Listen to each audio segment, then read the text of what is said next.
माझं एवढंच म्हणणं आहे, ज्याला श्रेय पाहिजे त्यांनी घ्या, आनंदामध्ये सहभागी व्हा. माती टाकायचं काम कोणी करू नका.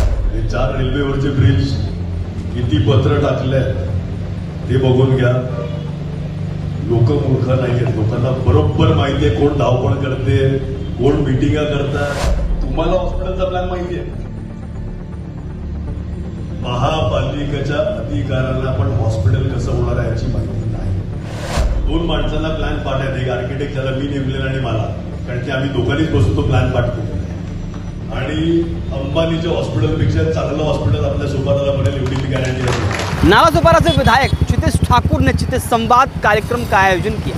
इस कार्यक्रम के आयोजन में वे स्वयं उपस्थित हुए, साथ साथ उपस्थित हुए क्षेत्रीय यानी विभागीय अधिकारी, महानगर पालिका के अधिकारी थे, बिजली विभाग के अधिकारी थे और तमाम आरोग्य विभाग के अधिकारी भी उपस्थित थे. विभागीय वे सब उपस्थित थे. उनके बीच में जनता से संवाद साधा गया. जनता अपनी समस्या बता रही थी और उस समस्या का निदान बता रहे थे क्षितिज ठाकुर. साथ साथ वो भी बता रहे थे कि किस प्रकार से जनता के बीच नए नए योजनाओं के तहत विकास काम आने वाले हैं. उन्होंने 12 आने वाले नए पुलों का जिक्र किया और साथ ही साथ एक चैलेंज भी कर दिया. उन्होंने विपक्ष पे तंज कसते हुए कहा कि अच्छे कामों के लिए मिट्टी डालना सरल है, लेकिन अच्छे कामों के लिए साथ देना कठिन. इसीलिए विपक्ष उनका साथ या हमेशा ही अच्छे कामों के लिए मिट्टी डालने का काम करता है, लेकिन साथ नहीं. क्षितिज ठाकुर ने विपक्ष पर तंज कसते हुए साफ तौर पर चैलेंज कर दिया कि बताइए कि जिस अस्पताल के लिए अब ये विपक्ष हो हल्ला मचा रहा था, चिल्ला रहा था, झगड़ा करने में उतारू था, जरा वो बता दे कि जो अस्पताल का निर्माण होने वाला है उसके प्रथम मंजिल में क्या होगा, द्वितीय मंजिल में क्या होगा, ग्राउंड फ्लोर में क्या बनने वाला है. इसको जरा वो बता दे तो मान जाएं कि अस्पताल बनाने में उनकी भूमिका रही. उन्होंने बताया कि जिसको इंफ्रा के बारे में जानकारी ना हो विकास काम की, वो क्या बताएगा कि हमने इस पूरे विकास काम के लिए पत्र व्यवहार किया या आगे. इतना ही नहीं, उन्होंने चैलेंज करते हुए कहा कि अगर कोई बता ले जाए तो मैं मान जाऊंगा. हालांकि इस पूरे बात पर उन्होंने जिस प्रकार से तंज कसा उस पर विपक्ष क्या कुछ कहेगा वो देखने वाली बात होगी. फिलहाल चैलेंज तो उन्होंने कर दिया. इस बीच में जनता ने सवाल पूछा और क्षितिज ठाकुर निदान के लिए अधिकारियों को फटकार भी लगाई. कईयों को नालायक, खासकर गुजरात गैस पाइपलाइन के अधिकारी ठेकेदारों पर तंज कसते हुए उन्होंने कहा कि इनका नालायकपन बहुत बढ़ गया. इनके नालायकी के कारण, ठीक से काम न करने के कारण बहुत सारी शिकायतें उनके पास आती रही हैं. द्वारिका होटल से लेकर तमाम तरह की दुर्घटनाओं का भी जिक्र किया और उन्होंने कहा कि इसके लिए वे स्वयं जिम्मेदार हैं. इसके लिए जनता उन्हें पीट भी सकती है. उन्होंने कहा कि अगर इस तरह के लोग आपके पास आते हैं तो आप अपने तरीके से उन्हें. बिजली विभाग को भी फटकार लगाई इस पूरे मसले पर. जरा सुनिए जनता और क्षितिज ठाकुर ने जनता से संवाद साधते हुए अधिकारियों को कैसे फटकार लगाई और खासकर जनता से कैसे बातचीत. पाणी जर उपलब्ध असेल आणि जर स्वच्छता आहे म्हणजे आपण कधी कुठेतरी चुकत असू असं मला वाटते. आपण ते ह्या आठवड्यामध्ये 2 दिवसामध्ये ती सगळी साफसफाई स्वच्छता करून घेऊ. थोडं जबाबदारीने आपण पण सगळ्यांनी वागलं पाहिजे हे माझं स्पष्ट मत, इन्क्लुडिंग आम्ही सगळे इकडे स्टेजवर बसले. ही विनंती. राहिला विषय क्रॉसिंगचा, 12 उड्डाणपूल तालुक्यातले आपण मान्य त्यांची मीटिंग तुमच्याकडे आणि कमिशनर साहेबांकडे, पाचकी साहेबांकडे बोलवली आहे. आणि मी काय बोलतोय ते तुम्ही फक्त इकडून स्टेशनपर्यंत गेले तर दुसरीकडे कुठेच फिरायची गरज नाही. तर तुम्हाला लक्षात येईल मी काय बोलतोय. हे 4 रेल्वेवरचे ब्रिज किती पत्र टाकले ते बघून घ्या. लोक मूर्ख नाहीयेत, लोकांना बरोबर माहिती आहे कोण धावपळ करते, कोण मिटिंगा करतात, कोण फॉलोअप करते, कोण आर्किटेक्ट नेम. हॉस्पिटलचं श्रेय घ्यायला झाली मी आज सांगतो, जाहीर आव्हान देतो. हॉस्पिटलचं फॅसिलिटी आहे यावर कोणीही सांगावं, कोणीही सांगावं.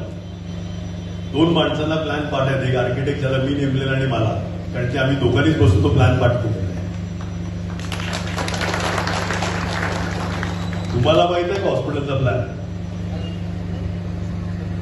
तुम्हाला हॉस्पिटलचा प्लॅन माहिती आहे?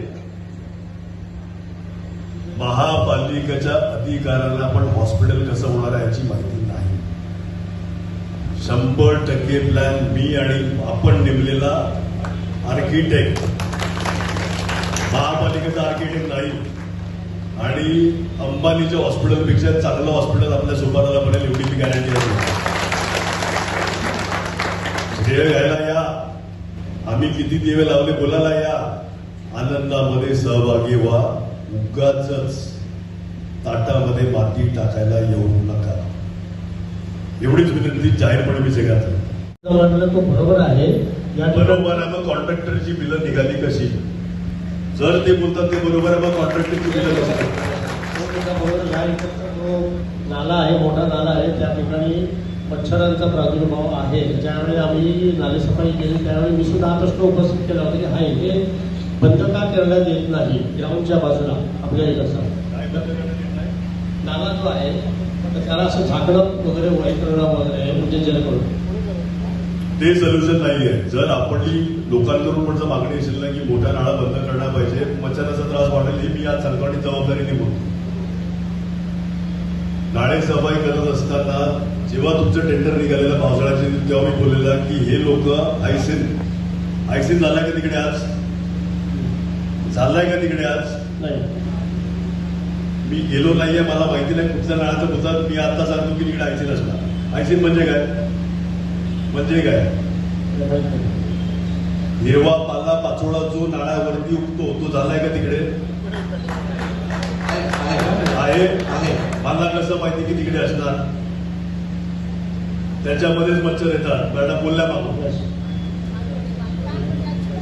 तुमच्या कॉन्ट्रॅक्टरला म्हणजे तुमच्या माध्यमातून तुम्ही महापालिकेच्या अधिकाऱ्यांनी जेव्हा हे टेंडर द्यायला आलेलं तेव्हा मी सांगितलेलं सगळे नाळेसफाईचे कॉन्ट्रॅक्टर ती गाळ काढतात आणि त्या नाळ्याच्या लागून डंप करतात.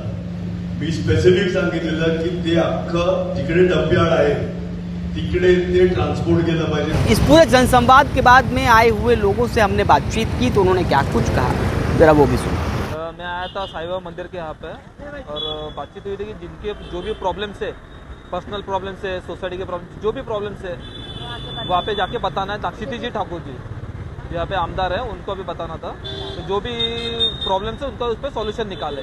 तो मेरी ये दिक्कत है कि 2 साल पहले हमारे फैमिली में जब मेरी वाइफ प्रेग्नेंट थी 5 मंथ्स की, तो हम लोग ट्रीटमेंट करके हॉस्पिटल से आ रहे थे पंचस्टार रोड के उस तरफ.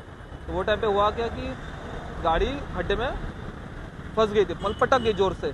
उसकी वजह से मिस कैरेज हो गया, तो थैली बाहर आ गई. तो हम लोगों ने फिर कंप्लेंट करा. तो बच्चे तो चले गए, उनके वहीं पे डेथ हो गई. दोनों बच्चे चले गए. फिर हमने अभी कंप्लेंट डाल दी नगर पालिका में कि ऐसे ऐसे हुआ है करके. तो ये रोड किसके अंडर आता है, इसका रेस्पॉन्सिबल कौन है? तो उन्होंने बोला है कि ये रोड हम लोग के अंडर आता नहीं, बिल्डर के अंडर में. उन्होंने अभी तक हमको हैंड ओवर दिया नहीं है. फिर मैंने जैसे जवाब आया तो मैंने उनको ईमेल किया और जितने भी मेन ये बोलते ना अध्यक्ष है, कमिश्नर है, एडिशनल कमिश्नर है, जितने भी अध्यक्ष है बड़े बड़े पोजीशन पर, सबको मैंने मेल डाले और सब रीजन पे लिखा कि इसके रेस्पॉन्सिबल कौन है, नगर सेवक है, नगर सेविका है या नगर पालिका वाला. तो कोण रेस्पॉन्स, और जो मैंने खर्चा किया अभी इसका कोण जॉब मुझे मुआवजा देगा. त्यांनी सांगितलं की तुम्ही कंप्लेंट टाका पोलीस स्टेशनमध्ये, मी तुम्हाला मी सपोर्ट करतो, न्याय मिळवून देतो. हेच आहे की जे काय माझं नुकसान तर बाळा तर मला भेटणार नाही. ॲटलीस्ट जे काय माझा खर्च झाला, नुकसान, आम्ही 4 वर्षापासून आम्ही पैसे जमवत होतो, 6 लाख रुपयापेक्षा जास्त झाली त्याची किंमत. ते तर ॲटलीस्ट आम्हाला काहीतरी सपोर्ट भेटला जेणेकरून आम्ही पुढची ट्रीटमेंट आम्ही करू. जी मागणी हीच आहे की जिम्मेदार अधिकारीवरती कारवाई झाली पाहिजे आणि आमची काही नुकसान भरपाई ती आम्हाला मिळाली पाहिजे. माझं योगेश नाईक. आज जो आमदार साहेबांचा क्षितिज संवाद जो प्रोग्राम झाला तिकडे मी उपस्थित होतो. मी नालासोपारा वेठचा रहिवासी आहे. आम्ही आमचे काही प्रश्न विचारले, त्याचं समाधानकारक उत्तर आमदार साहेबांनी दिलं. काही प्रश्न उर्वरित बाकी आहेत, त्याचंही आम्हाला उत्तर मिळेल समाधानकारक असं साहेबांनी आम्हाला आश्वासन दिलं. आणि इस तरह के जनसंवाद से एक बात तो साफ है, आने वाले समय विधानसभा का चुनाव है. जनता के बीच की समस्या जानना विधायक का दायित्व होता है. विधायक जनता की समस्या जान रहा है, उस पर काम करने की कोशिश करेगा या नहीं करेगा ये तो समझ. लेकिन फिलहाल इस तरह के जनसंवाद से जनता के बीच की बातें सामने निकल कर आ रही हैं और मालूम पड़ रहा है कि शहर में किस तरह समस्या जड़त्व है. आज के लिए धन्यवाद.